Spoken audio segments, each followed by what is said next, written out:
This week, we're reviewing the 2019 horror Countdown, directed by Justin Dec and starring Elizabeth Lail. Find your fright fix anywhere you listen to podcasts, and make sure you follow us on social media on Instagram, Twitter, YouTube. All of the we above. need to start a TikTok. I don't know. I know. So, as always, we're going to be talking about this film all the way through till the end. So if you haven't already watched the movie, please go and do so before listening. It's on Netflix at the moment in the UK. So, a nurse named Quinn downloads an app that claims to predict the moment a person will die. The app tells her she only has 3 days to live. With the clock ticking and a demonic figure haunting her, Quinn must find a way to save her life before time runs out. Dun, dun, dun. I'm so glad I'm asking you what you think first. So, Sick, what are your overall thoughts? Oh, man. Okay, I'm just going to put it out there straight away. I am so sorry I made you watch this movie. I wish I put more thought into picking a movie rather than just picking the first thing that appeared on Netflix horror genre page. Well, I think that's fair enough because you can't always love the films. Otherwise, it would just be us fangirling over our favorite horror films. So I think it's good to have a bit of a mix. Well, Netflix seems to have enough confidence in it where they made like a big banner image which covered the entire page. So I don't know. What did I think about this film? I felt like I just didn't even respect this film enough to take any good notes, to be honest with you. It's really weird. Yeah. This film felt like Final Destination meets The Ring or something. I mean, I've not even seen The Ring, but I know enough about it where it kind of, I think it's that general plot. Like, it just started off like this cheapo Netflix teen trash. I mean, to be honest with you, I think it slowly got a bit better as the film progressed. So what's this film about? So people download an app that tells you when you're going to die. And then once the countdown on the app reaches 0, you die in some way. So basically there's some kids that are trying to cheat death. And it's a kind of like similar premise to Final Destination. Yeah. And I don't know, man, it was okay. It just felt very cheap and very kind of undercooked a little bit. So at the beginning of the movie, you got a girl or a group of friends that get the app, and one of the girls finds out they're going to die in like 1 hour or whatever. Yeah. And they're basically kids at a party. They start drinking, and then I don't even know where I'm going with this. I just didn't think very highly of it. I mean, I haven't really structured my thoughts too well with this, but yeah, I don't think it was that great. What about you? Yeah. I mean, I kind of the same thing. I think I have no strong feelings about this film. Like, I didn't hate it to the point where I'm angry that it exists. Like, sometimes when I watch a film, I feel cheated and I'm like, oh, this is like the worst thing I've ever seen. I mean, it's not the worst thing I've ever seen, but it's just not very good. It's one of those B-rated, for me, horror films that it's kind of fun if you want to watch it like in the background, if you've got friends over and you're like, oh, what should we watch? You're not really watching it, but you all like horror, so you might as well just like put a film on, you know? Yeah. You don't have to give a lot of time to it. And I think, you know, we've been doing some very heavy horror films recently, you know, The Witch, The Night House, The Invisible Man. So this feels a bit jarring when you come out and it's like you said, it's literally the premise is an app tells you when you're going to die. If you don't die in the proper way, you die anyway. There's no way to escape death. And then this nurse tries to figure out what's going on with this app. And that's kind of it. And I think, I mean, I'll go into it later, but it is Final Destination with an app. Like that's what it is. It's a film that's already been done before. And I think has been done a lot better before. And that's kind of it. I think I'll go into it later with the stuff that I don't like specifically, but overall it just feels very bland. You know what's weird is I might have the numbers a little bit wrong, but so this is like the same. So I remember watching Final Destination back in the day. This film has, I think, a similar gap to like in terms of how many years have passed to the original Final Destination, that I think the original Final Destination had to Halloween. Really? I think so. I think there's about 20 years between both sets of movies, give or take. That's so weird, man. So I suppose there's enough time had passed where they could recycle the concept again, I suppose. But yeah, I mean, it clearly didn't go down very well because I found some of the funniest like lines and the biggest burns in reviews for this film. I just wanted to read you some because they I didn't read any reviews. This one. So The Guardian called it a wildly ineffective waste of a release date.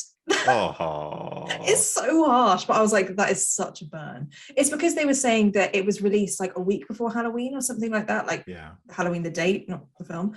And they were just like, why would you use this one as? But I just thought that was such a good insult. I would be heartbroken if someone said that about my movie. I would, but like it gets worse. One person says, countdown will leave you counting down the minutes until you're not watching it anymore. I felt that way today, actually, as I watched the movie like about a couple of hours before we hit the record button. You're like, come on, let's go. Someone said, if anyone found themselves with less than 90 minutes to live when downloading this app before the film, it might have been the one time that they considered themselves among the lucky ones. Oh my goodness.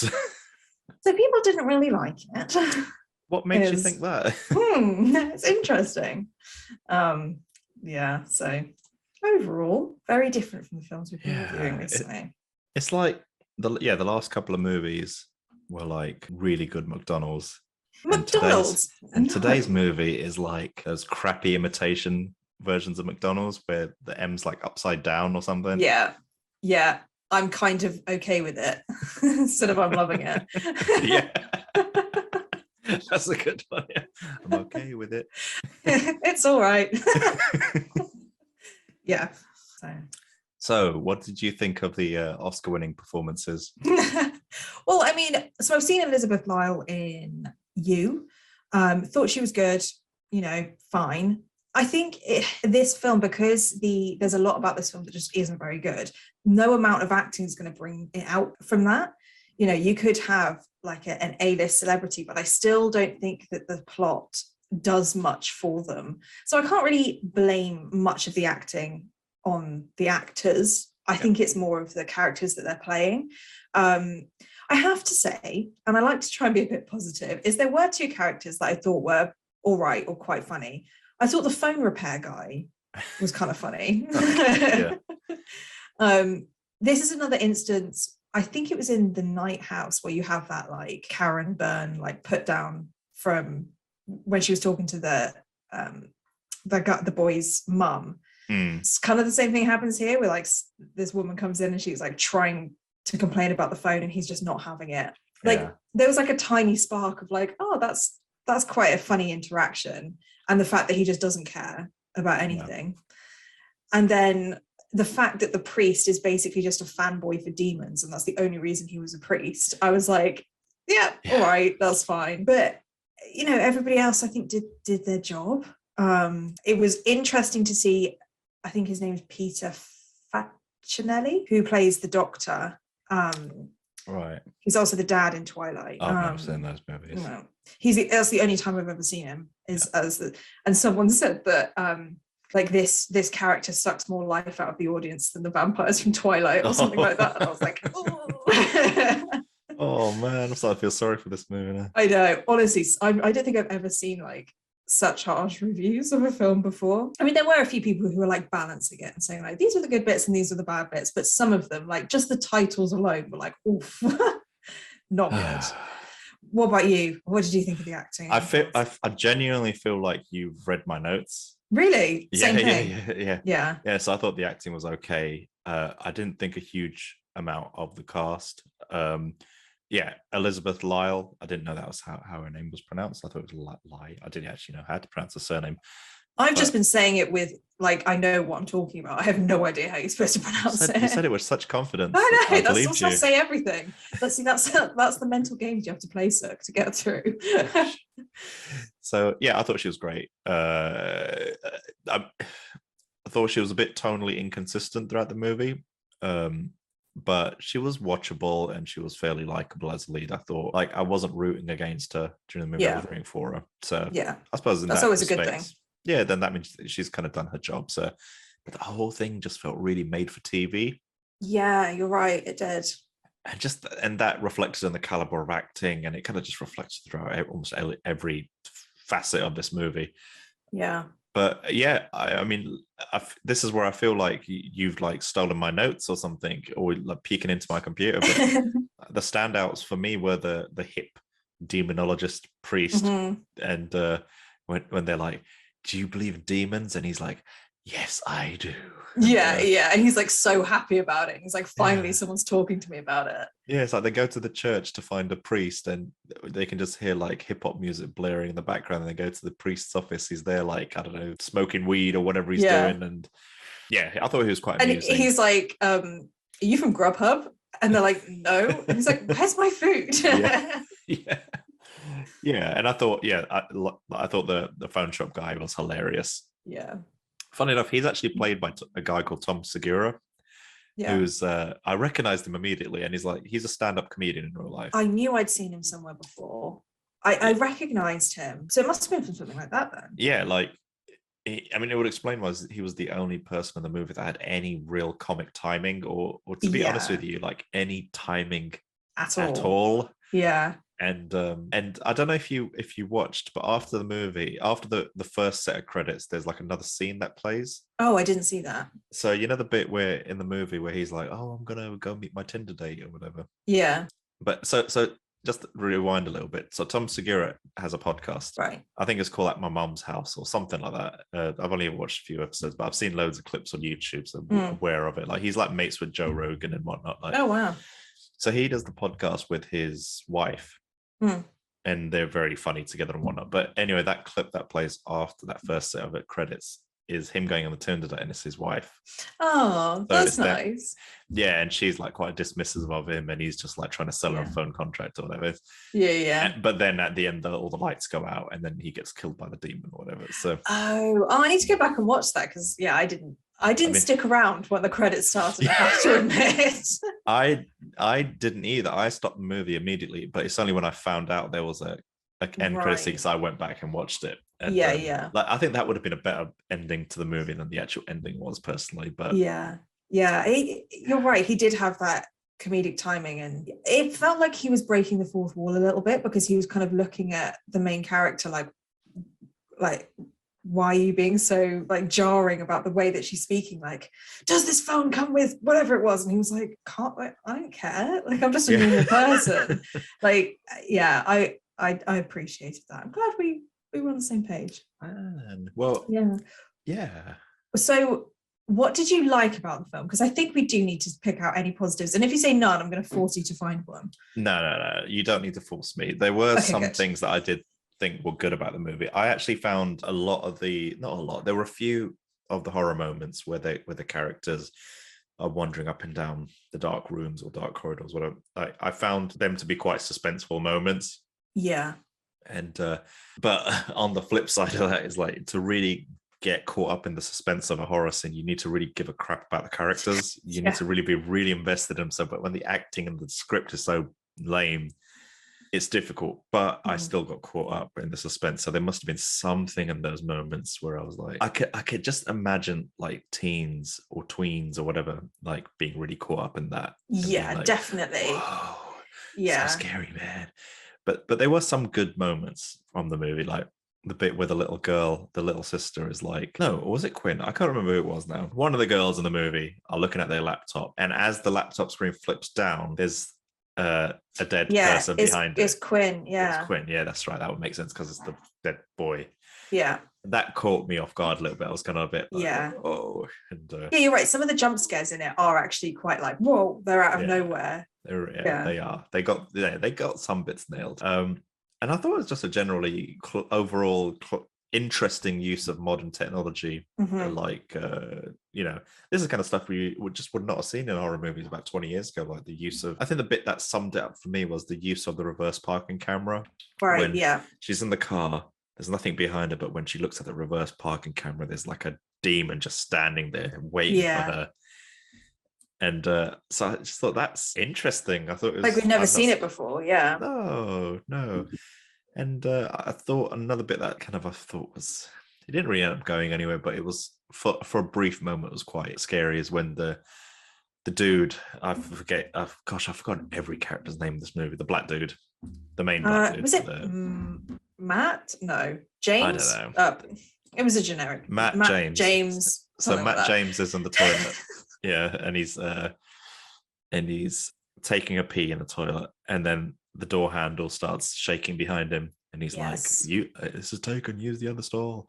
And you just see some child's or like bare feet just on the other side of the door. And I was just like, okay. Yeah. And my heart was racing in that scene. And especially when like he goes and washes his hands and then he sees the feet on the other side of the door and then it just walks through each of the stalls into the next stall.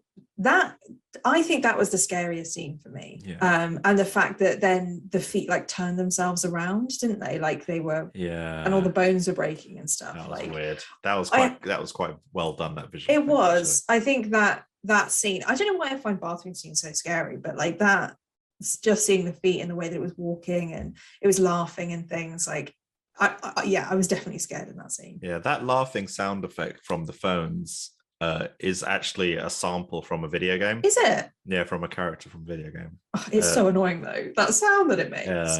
Yeah. It's a boss character from the Destiny games. I don't know if you've heard of them, but was it an intentional reference? I don't know, actually. I couldn't for the life of me think what the connection between that from the Destiny games to this movie is, unless there's some producer that worked on both. I mean, I couldn't figure out what it was. But yeah, what about yourself? What did you like about the movie? Interesting, because I said the bathroom scene was the scariest. I think the concept of cheating death is just a really cool idea. Like the fact that it comes from basically Greek mythology. That was one of the first stories that were ever written, was about an oracle who it's always the oracle tells the hero that something's going to happen, and they do everything in their power to make it not happen, and by doing that it makes it happen. And the whole moral of the story is that you can't cheat fate. And so it's obviously a tried and tested and a time-honored type of story that works, and it still works in this film. It's cool to think about, if you knew when you were going to die, would you try and cheat death? It's an interesting question to think about. If you kind of strip away the film itself and just think about the concept, pretty cool, you know? And I like the relentlessness of the app. Like, it's quite infuriating that it won't delete. It keeps making these noises. It never goes away. Yeah. You can buy a new phone, but it's still on there. It updates itself. You know, it did frustrate me because I was like, you know, you could imagine being in a party and everybody like, oh, let's download it and see what happens. And like, I would be a bit scared if that happened to me. And so the idea of it, I think, is quite cool. But I can't get over the fact, and I will go into it in the dislikes bit, of just like how close to Final Destination it is. Like, if Final Destination didn't exist, I would have liked this film way better, I think. Yeah. Because apart from it being an app, it has all been done before, kind of. Something I did like was the fact that nobody reads the terms and conditions on apps. And they do just accept it. So that was very true. So like, because like when you download the app, you have to accept the terms and conditions. And if you read them, you'd probably see like, you're going to die and like you can't cheat fate and stuff like that. But obviously nobody reads it, and then they just accept it, and the rest is history. And when they did that for the first time, I was like, okay, clearly they should have read it, but I wouldn't have read it. Like, you wouldn't have read it. Nobody would have. I'll tell you what, you know, working in the job I work in at the moment, right? Yeah. It's I've lost count of the hours I've spent reading terms and conditions of every system that you actually have to do it. I go through every single thing, like, where's the data hosted? Do we own the data? Who are the third-party processors? Who is this and the other? I go through everything. So I've turned down apps because they've not met a certain standard or whatever. Then there's like international laws, like, do they respect the European laws? Do they have the right to be forgotten? No much. I mean, have to go through them. Yeah, you know that saying of like, someone's got to do it. Like, you're that person, and I do not envy you, because that would drive me insane. No, I mean, I dread to one term and condition that I would dread to read is Facebook's. I would dread. I bet that would take like a year to read or something like that. Yeah, that's like a job in itself. Just your job is to read the terms and conditions of Meta or Facebook. And I also, the other scene that I liked was when they kind of used this crazy conspiracy guy to like download the app and read the terms and conditions. But they weren't going to do it for a moral reason until he was like a Holocaust denier, and they were like, yeah, let's use him. And I was like, yes, great, use the random person who's like flat earther. Like, it doesn't believe in anything structured in government, and make him download the app so you can read the terms and conditions off his phone. And then the end of the scene, they're like, don't accept. And I wonder if he did. I'm sure he did, because he wouldn't have cared. Yeah. That kind of made the characters a bit unlikable. Yeah, it did. In my book, because it's like, doesn't matter if you're a hero in a story, it doesn't matter how bad someone is, you can't sacrifice someone else's life for your gain. It doesn't. But it's like, right. The only thing that I would think is that, I mean, there's no continuity in who gets the shorter time or not. Like it's never clear if it's just fate that means you're going to die, or whether the app is like making it that you only have a day to live, if you know what I mean. Like, so if you didn't know what the intention of the app is, would you have died anyway? Would you have died anyway? But the film doesn't make that clear, so you never know. So overall, with the likes of it, the concept is kind of cool. It's quite scary in places, but that's kind of it, you know? Yeah, I mean, this list will probably be long, I'm guessing, but what did you not like about the movie, like specifically? Yeah, well, I'll only say a few things because we have gone over quite a lot already. I mean, in terms of the general Final Destination stuff that I wanted to talk about, I think what was good about Final Destination was that you never actually see death. Like it just happens. And it's quite cool that you watch it unfold and there's nothing actually there that's causing the death. It's just like a list of consequences of the actions of the characters. And I think that would have been so much better than this Grim Reaper person that follows them around in this film. Like, the whole idea that you can't cheat death is cool if it means that everything's done because of the actions of the character. But in this film, like I said, it's just they don't die the way they're supposed to, so the Grim Reaper comes and gets them. It's just a bit basic. And I think the deaths aren't even that inventive. Like in Final Destination, you've got like a 10-minute scene of somebody's going to die and you watch each thing happen because of the last thing that happened, and it's like a domino effect. And at the end they die, and it's like, oh, if they just hadn't done this one thing, that this wouldn't have happened and this wouldn't have happened. That doesn't happen in this film. Like death isn't, there's no metaphor behind death here. It's literally just a person that comes and kills you. Well, that's what they say that in the movie. It's not even death that comes for you. It's this demon called Ozin or something, or I forget the name of the demon. But they've taken all the bad bits out of Final Destination and made it into a film. Like, they didn't take any of the bits that made Final Destination like quite cool. Yes. Which is because like with Final Destination, even when a death's about to happen, it reminds me of, you know, those videos on YouTube or wherever when you see someone drop a marble into something and you follow this marble's journey through this kind of and it hits like loads of different things and has to go into tunnels and stuff.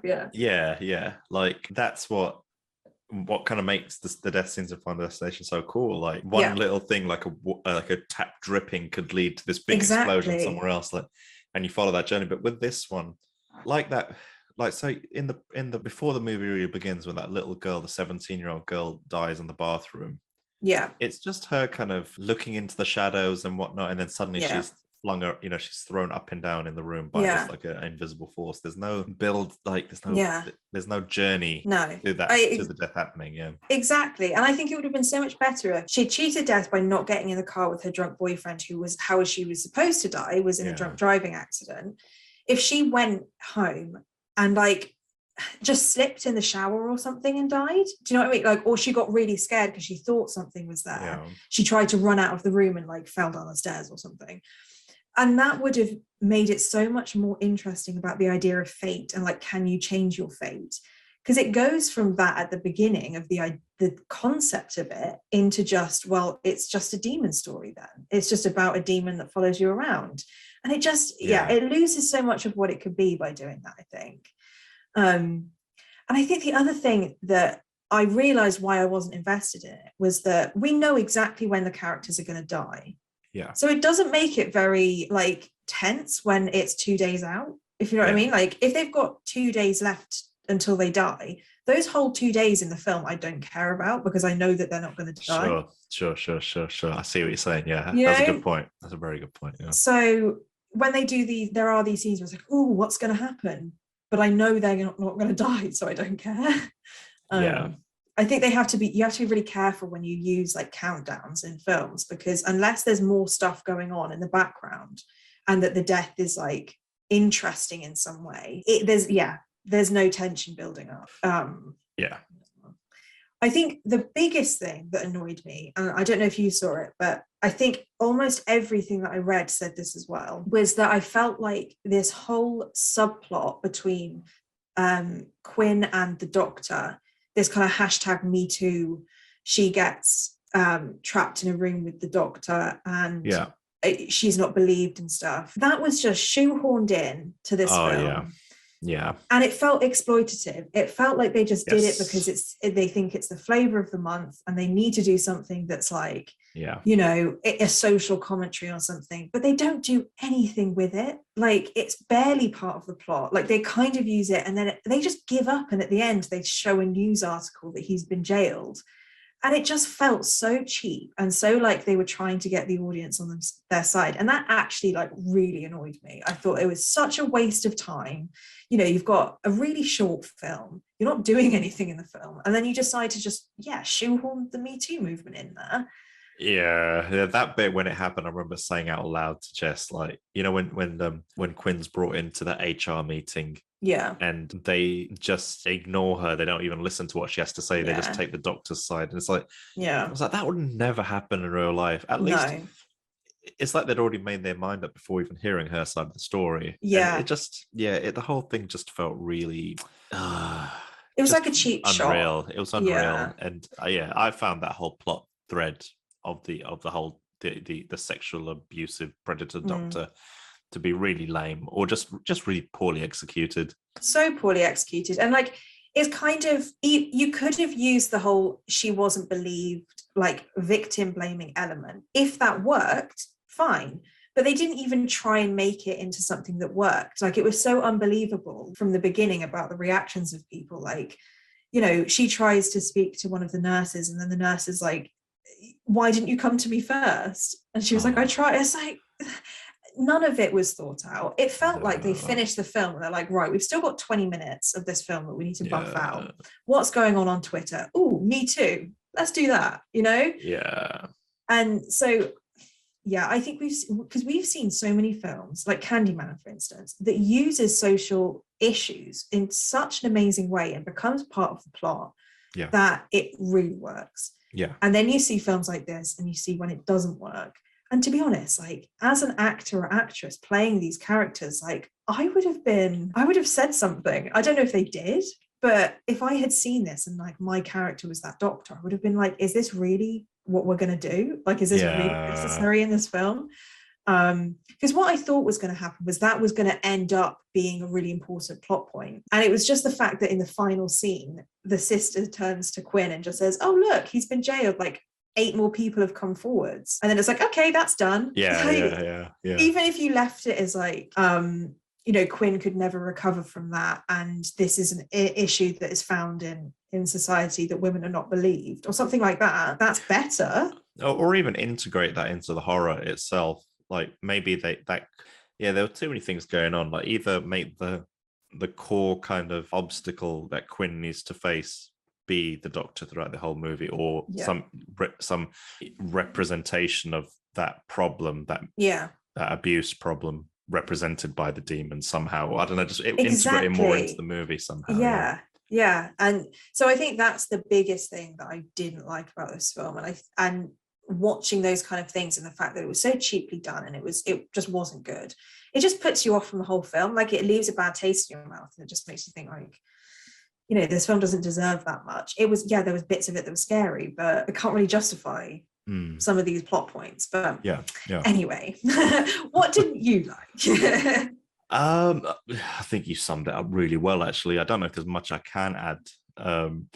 Little things, like every house felt the same. Like, they were, every time they entered the front door, it felt like, is that the same house? Are they going to the same house again?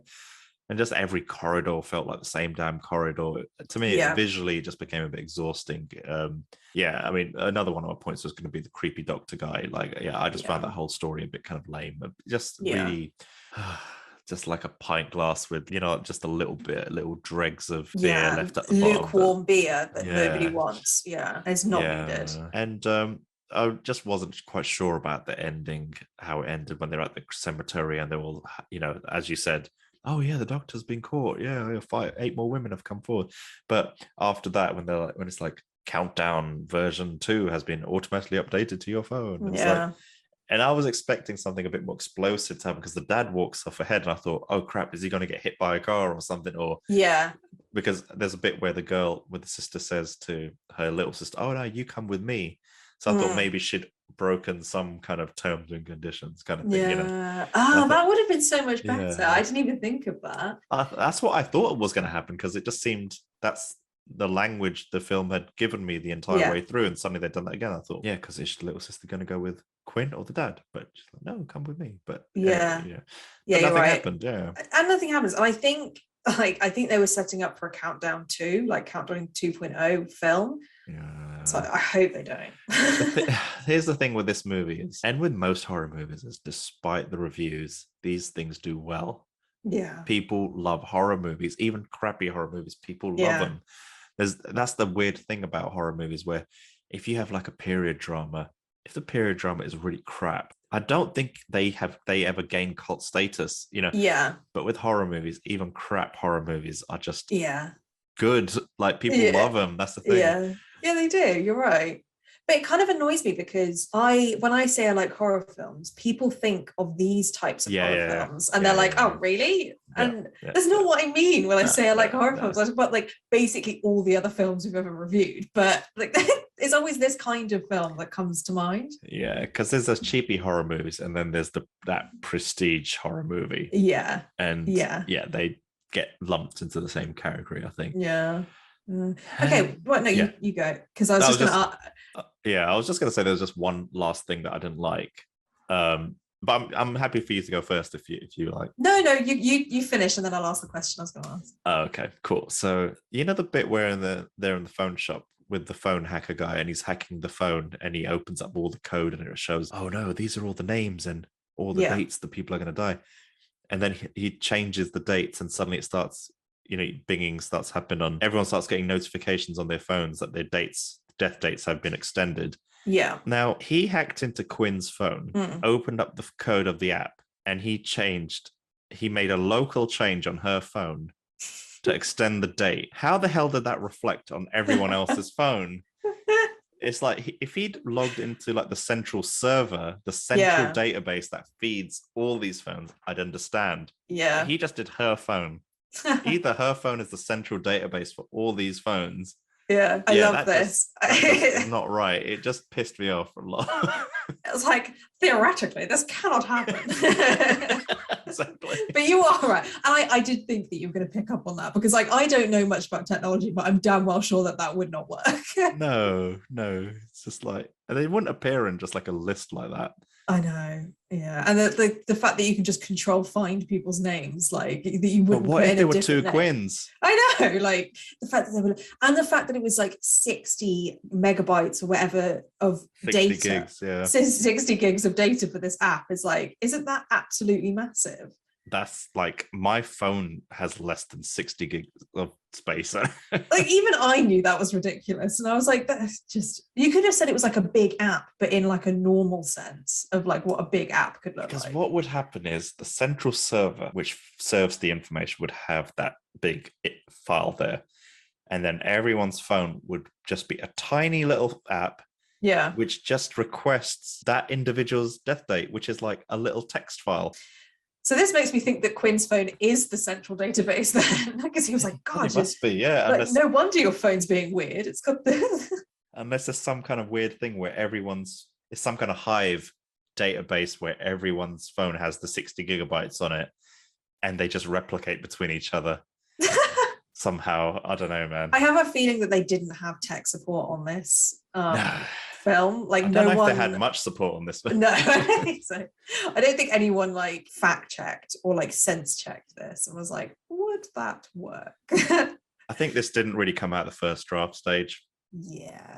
I think this was still scribbles on a piece of paper that they went, let's just do it. Let's just see what happens. Quite possibly. Sorry, what were you going to ask? I was going to ask, okay, one, if we were having dinner and I was like, oh, have you seen this really weird app that it will tell you your death date? Would you download it? Be like, well, it depends how you'd asked. Well, in the film, they're very flippant about it, aren't they? They're like kind of joking about it, which is one thing about the film that isn't too bad, is that they do it's kind of realistic the way that people download it, because it's just like a group of people being like, oh my God, this is so cool. Like I'm going to die when I'm 82. And, you know, but would you do it? Would I do it? Funnily enough, it's really interesting you asked this question, because the app is real. The app exists. As a part of the movie's marketing, the app was made, and I didn't even search for the app to see if it existed. I just read that it existed and I left it at that. I believed it. I didn't even want to tempt fate that much where I wanted to even see the icon of it. So what about yourself? Well, to be fair, I guess if we didn't watch Countdown and someone just told us about the app, maybe it'd be different from like watching the film and knowing what the result is. No, because I used to work in a college, and loads of kids. There was this period of time where I remember the person who dealt with welfare came up to me in the office and sat down with me and was just talking, and then she brought up in conversation something about, oh, have you heard of this game? And I couldn't quite remember the name of the game, but she's like, kids are playing it and then kids are dying as a result of the game. What? And I was just like, what are you talking about? And then I did a bit of reading on it. It's like a series of challenges where see if you can do something that's very dangerous, and then each challenge ramps up, and then at certain levels kids start dying or whatever. And is it the Momo challenge? No, I don't know, I don't remember. I feel like it's something like that, because I do remember hearing about that. So that kind of stuff. I mean, I think I did a cursory Google for it and just to see what was up, and I think it was like some hackers somewhere or just creating stupid games and whatnot, but because of that, and I know this stuff exists, I don't even entertain it, because it's just and I don't trust myself really. So it's that is fair enough, because I do remember there was like a website where you could say what your age was, your weight, your height, like your activity, like what you eat in the day, and it would tell you how long you were going to live, which is kind of the same. I think when it goes to the weight question and what do you eat in each day, I already know what mine is going to be. You're already dead.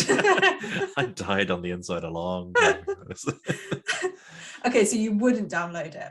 Okay, well, if you knew the time that you were going to die, would you try and change fate? Well, if you know when you're going to die, then I don't know, man. There's a I think your responses will be different. Like if someone says you're going to die in your sleep when you're 70, whatever, or you've only got 2 weeks to live. Yeah.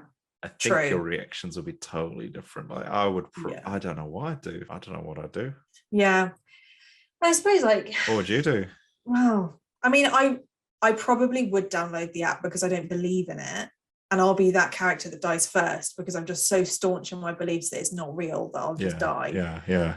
And then if it was like I looked at it and it was 2 days to live and I was getting on a plane in 2 days, well, no, because I've paid for the travel. Like I'm going on holiday. I'm not going to listen to an app to tell me that if I'm going to die, I'm going to die. I would probably still go. Yeah. I think I'd be so stubborn to think that it wasn't true that I would just go anyway. But there would be a little voice in the back of my mind like, how would anyone know that? Like no one would know when you're going to die. It's a silly concept. You won't even entertain the thought as a hypothetical. Yeah, I won't even entertain the fact that like that could possibly be real because it's just not. Hey man, people die all the time. I know, but they don't die because they saw their number come up on an app. That's true. I think the takeaway from this is life is short. Yeah, the takeaway is we're all going to die. We're all going to die when we're going to die. Yeah, and I think just spend your limited time here doing what makes you happy. Oh, see? Drink your full glass of Baileys if that's what makes you happy. I have done. There's nothing left. And that's why you're getting so positive and metaphorical about life. I do have some water to kind of face it. So. I think that is a good... out of all the bad in this film, let's take that as a positive. Live every day like it's your last, but don't check if it's your last. Yeah. So here's a separate movie that doesn't exist. But at the beginning of the movie, the doctor tells the character, Bob, you've got 5 days to live. Yeah. Now this movie is Bob trying to cheat death. Yeah. And the other movie is Bob accepting he's going to die in 5 days. Let's just right some wrongs. Yeah. Tick off the bucket list. I mean, that's just a feel-good movie in the end, isn't it? Yeah. And it's kind of a similar concept. And then maybe Death would be like, I'm satiated. You can have another 10 years. Or Death joins the guy on his bucket list tour. Oh my God, they like hold hands on like tandem bikes and stuff. And they just like... And there's that one trailer moment, which is always in the trailer. They're just there in like Monument Valley or something, staring into the distance, holding, and they just like hold hands. Yeah, the hands like brush up against each other, like the knuckles of the skeleton and then the hands of the man. And Bob falls in love with Death, who turns out to be a girl. And it's a rom-com. Oh my God. And then Death like takes off his cloak and it's actually like this beautiful woman underneath. And it's like Emma Stone or like Jennifer Lawrence underneath there or something. I love this story. There we go. That's a great How to Cheat Death. How to Cheat Death. What's the film? It's like How to Find Love in How to something. Cheat Death in 40 Days or something. Yeah, exactly. Something like that. That's such a good film. Oh, man. Okay. So yeah, where were we? Fright Fix rating. What would you rate this film, Zach? Oh dear, I'm like caught. I'm lost in thought of our movie now. So. I think our film's way, but can we just review that? 10 out of 10. Yeah. So I thought this was okay, and after talking through it with you, my opinion hasn't changed. If anything, you've just reinforced it. Like the tensions and scares were good, and to be honest, the movie was above average. Like it wasn't dreadful. Like so, those reviews that you listed out at the beginning, I don't think it was anywhere as near as bad as those reviews. Yeah, they're really harsh. No, it's not a terrible movie. I mean, I sat through all of it fairly comfortably. Like, but the entire piece as a whole just felt really undercooked, and the script didn't feel very developed. And I can imagine this would have been written by like a bunch of 15, 16-year-olds that are working their McDonald's job, like they're bored of their job and they're just in their break rooms and they're like, hey guys, what if we wrote this movie where death's gonna, literally what we just did with our new film. Exactly. It just felt very immature and very just underdeveloped. I feel bad for giving the score, but at the same time I don't care. Like 4 out of 10 for me. Okay, yeah, 4 out of 10 is pretty good, I think. Okay, what about yourself? Totally agree with what you're saying. I mean, the good points of this is that it is actually quite scary in places. Yes. I think I was interested and invested for about 3/4 of it, which isn't bad. I think it was just the last bit where I was like, oh, I'm kind of just waiting for it to be over now. But I can't get past a few of the egregious points of like the Doctor storyline. It's basically all the worst bits of Final Destination. It doesn't try and do anything. And I think, the only other film that I really, really didn't like, I think, is I Am the Pretty Thing That Lives in This House. And it was almost like the opposite reason why I hated it was because it was trying to be too much. Like it was trying to be all artsy and interesting and overdeveloped and like only certain people would understand the gravity of this. And that annoyed me. And this is kind of the opposite. It's just so basic that it's a little bit boring. Yeah. But not to say that it's like the worst film in the world. So, okay, I am going to be quite harsh because I'm going to give it a 2 out of 10. Fair. That's totally fair, yeah. That's totally fair. And I don't think anybody would say that this is a great film. Like, there have been a few films where I'm like, oh, I don't know if people would like this or not. But after speaking to you and reading some of the stuff online, like pretty much everybody said the same thing. And usually with films, you've got people who love them, people who hate them, and people who kind of don't care. But everybody seems to fall into this kind of middle ground of like, it's all right. Like, it's not the worst thing, but it's not that good. No. And I love horror films that are a bit more than that. And so I think that's what is missing. It's just missing a little bit of oomph.